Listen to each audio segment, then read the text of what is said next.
Convention on the Rights of Persons with Disabilities, adopted by General Assembly Resolution 61-106 of December 13, 2006. The Preamble. The states parties to this convention. A. Recalling the principles proclaimed in the Charter of the United Nations, in which the dignity and value inherent in all members of the human family and their equal and inalienable rights are recognized as the basis of freedom, justice and peace in the world.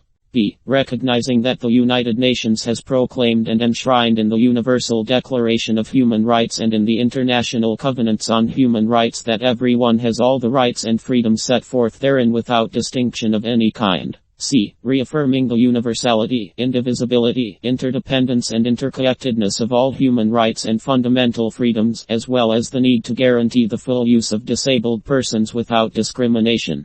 D. Recalling the International Covenant on Economic, Social and Cultural Rights, the International Covenant on Civil and Political Rights, the International Convention on the Elimination of All Forms of Racial Discrimination, the Convention on the Elimination of All Forms of Discrimination Against Women, the Convention Against Torture and Other Cruel, Inhuman or Degrading Treatment or Punishment, the Convention on the International Convention on the Protection of the Rights of All Migrant Workers and Members of Their Families. E. Recognizing that disability is an evolving concept and that disability is the result of the interaction that occurs between people with disabilities and relational and environmental barriers and which prevents their full and effective participation in society on an equal basis with others. F. Recognizing the importance that the principles and guidelines contained in the World Programme of Action concerning persons with disabilities and in the Standard Rules on the Equalization of Opportunities for Persons with Disabilities have in terms of influencing the promotion, formulation and evaluation of strategies, plans, programs and activities at the national, regional and international levels to further ensure equal opportunities for persons with disabilities. G. Emphasizing the importance of mainstreaming disability issues as an integral part of relevant sustainable development strategies. H. Recognizing also that discrimination against any person on the basis of disability constitutes an infringement of the dignity and value inherent in the human person. I. Further recognizing the diversity of persons with disabilities. J. Recognizing the need to promote and protect the human rights of all persons with disabilities, including those in need of increased support. K. Concerned that despite these various instruments and initiatives, persons with disabilities continue to face barriers to their participation in society as equal members and violations of their human rights in all parts of the world. L. Recognizing the importance of international cooperation to improve the living conditions of persons with disabilities in every country, especially in developing countries. M. Recognizing the valuable current and potential contribution of persons with disabilities to the overall well-being and diversity of their local communities and the fact that promoting the full enjoyment by persons with disabilities of their human rights and fundamental freedoms, as well as the full participation of persons with disabilities, will strengthen they have a sense of belonging and achieve significant success in the human, social and economic development of society and the eradication of poverty. N. Recognizing that personal independence and independence, including the freedom to make their own choices, are important for persons with disabilities. O. Considering that persons with disabilities should be able to be actively involved in decision-making processes regarding strategies and programs, including those that directly concern them.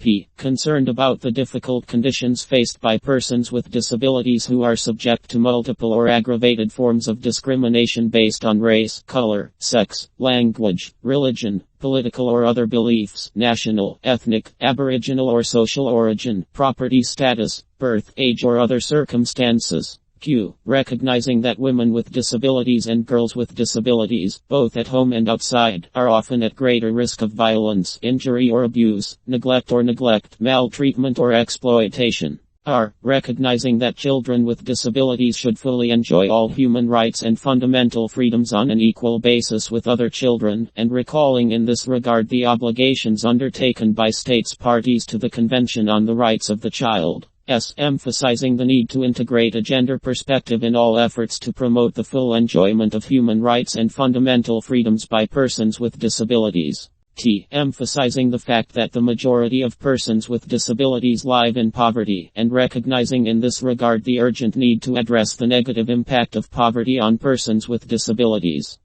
Bearing in mind that an environment of peace and security based on full respect for the purposes and principles set forth in the Charter of the United Nations and on compliance with applicable human rights treaties is a prerequisite for the full protection of persons with disabilities, in particular during armed conflicts and foreign occupation. Recognizing the importance of accessibility to the physical, social, economic and cultural environment, health and education, as well as information and communication, as it allows persons with disabilities to fully enjoy all human rights and fundamental freedoms.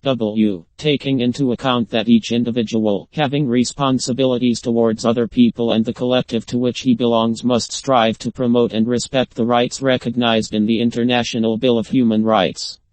Convinced that the family is the natural and fundamental unit of society and has the right to protection by society and the state, and that persons with disabilities and their family members should receive the necessary protection and assistance to enable families to contribute to the full and equal enjoyment of the rights of persons with disabilities.